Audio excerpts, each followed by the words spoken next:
Good morning guys, Teacher A here and welcome to Gurong Pinoy sa Amerika. So for today, ang lesson natin ay discriminant and nature of roots. So ano ba tong lesson na to? Ano ba yung discriminant? Ano ba yung nature of roots? So tong discriminant na to, ito yung magsasabi sa atin kung ano yung dapat nating i-expect bago nating i-solve yung quadratic equation. So for example, we have here, kung ang discriminant natin ay greater than 0 and perfect square yung lumabas, which means na merong integer na kapag minultiply sa sarili, yung lalabas yung naging sagot natin. Then, yung nature ng roots natin ay real, rational, and unequal roots. And then, kapag naman greater than 0 siya at hindi perfect square ang ating sagot, therefore, ang nature ng roots natin, yung kapag sinolve natin yung quadratic equation natin, yung dalawang magiging roots natin ay real, irrational, and unequal roots. Kapag naman ang naging sagot ay 0, ang i-expect nating roots ng ating quadratic equation ay real, rational, and equal roots. So, pareho sila.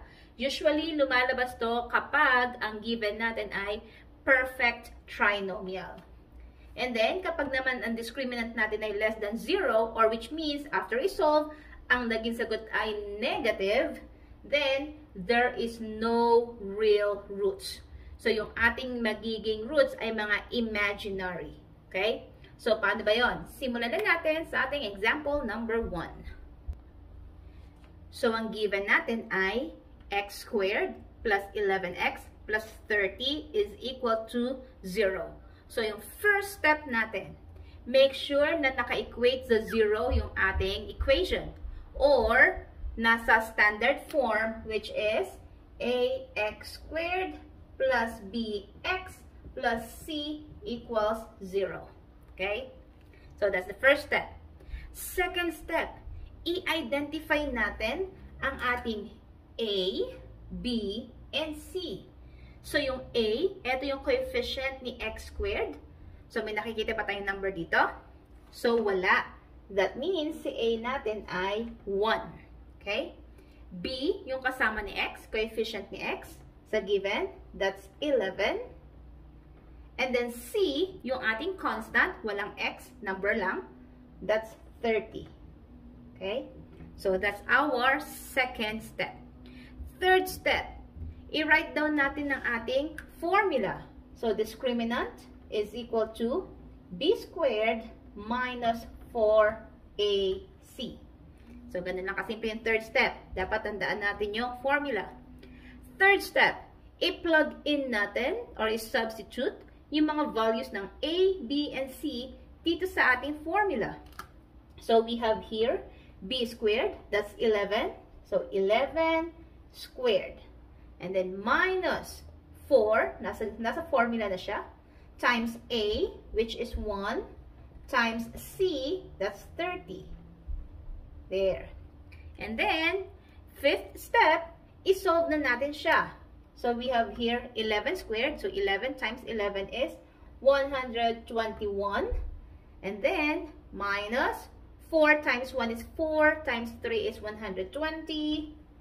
So, therefore, ang d natin is equal to 1. Yan. So, yung discriminant natin ay 1. So, ano ba to? Greater than 0 ba siya? Equals to 0 or less than 0? Okay. So, ang discriminant natin ay greater than 0. Now, dalawang pagpipilian. Perfect square ba? Or hindi perfect square yung 1? So, 1 is a perfect square. Bakit? Kasi, meron tayong integer na kapag minultiply sa sarili, 1 ang lalabas. And that's positive 1 and negative 1. So, therefore, kung ang discriminant natin ay greater than 0 and perfect square siya, ang nature ng roots natin, ibig sabihin, kapag sinolve natin yung quadratic equation na to, hinanap natin yung dalawang values ng x, ang lalabas ay real, rational, and unequal roots.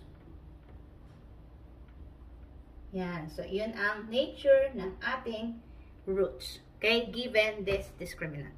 So, ganun lang kasimple. Next, example number 2. So, number 2, given is 2x squared plus 6x minus 4 is equal to 0. Again, first step, make sure na ang given natin ay nasa standard form or naka-equate siya sa 0. So, since okay naman yung given natin, move na tayo sa second step, which is i-identify natin yung values ng A, B, and C. So, si A, yung kasama ni x squared, that's 2. Si B, yung kasama ni x, that's 6. Si C, yung constant, walang kasamang variable, that's negative 4. So, negative 4. Okay? Next, third step, isulat natin yung ating formula to find the discriminant. So, D is equal to B squared minus 4AC. Okay? Fourth step, i-plug in natin yung values ng A, B, C dito sa ating formula. So, si B ay 6. So, that's 6 squared. Then, kopyahin si minus 4. I-plug in si A, which is 2. Pati si C, which is negative 4. Next step, isolve natin siya. So, 6 squared, ibig sabihin ay 6 times 6, that's 36. And then, negative 4 times 2 ay negative 8 times negative 4 ay positive 32. So, therefore, ang D natin ay 36 plus 32 is 68. So, ang discriminant natin ay 68. So, ano ba si 68? Greater than 0, equal to 0, or less than 0? Of course, si 68, yung discriminant natin ay mas malaki sa 0. Now, i-check natin, perfect square ba siya or hindi? Meron bang number na kapag minultiply sa sarili, 68 ang lalabas? Wala. So, therefore, it is not a perfect square. So, kung ito ang description niya, therefore, ang nature ng ating roots ay real, irrational, and unequal roots. So, kapag sinolve natin yung quadratic equation, yung dalawang values ng x ay ganito. Real, irrational, at syempre, hindi sila magkapareho. Okay? Next, example number 3. So, ang given natin number 3 ay x squared equals negative 9. Again, first step, isulat natin siya in standard form or naka-equate siya sa 0. Ibig sabihin, si negative 9, pupunta siya sa left side. And then, magiging equals 0 to. So, we have x squared. Si negative 9, jump over sa equal sign, magiging positive 9. And then, equals 0. So, that's the first step.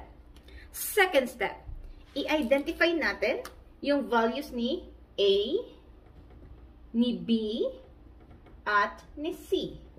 Okay? So, based sa given, si A, yung kasama ni x squared, wala tayong nakikita. So, that means that's 1. Okay? Pag wala kayo nakikita, the numerical coefficient is 1. B, yung kasama ni x, may nakikita pa tayong x lang dito? Wala. So, that's 0. Okay? And then si C, yung number lang, constant, walang variable, walang letter, that's 9. Okay? Third step, isulat natin yung ating formula. D is equal to B squared minus 4AC. And then, next step, i-plug in yung mga values. So, si B ay 0. So, that's 0 squared. Minus, kopyahin si 4. Plug in si A, which is 1. I-plug in si C, which is 9. Solve natin. 0 squared is 0. Negative 4 times 1 is negative 4. Times 9 is negative 36. So, D is equal to 0 minus 36 is negative 36. So, yung discriminant natin ay negative 36. Anong ibig sabihin nun? First, i-check natin. Greater than 0 ba siya? Equal 0 or less than 0? Of course, D is less than 0. Mas maliit siya sa 0 kasi negative siya. So, anong ibig sabihin ngayon kung ang d natin ay maliit sa 0?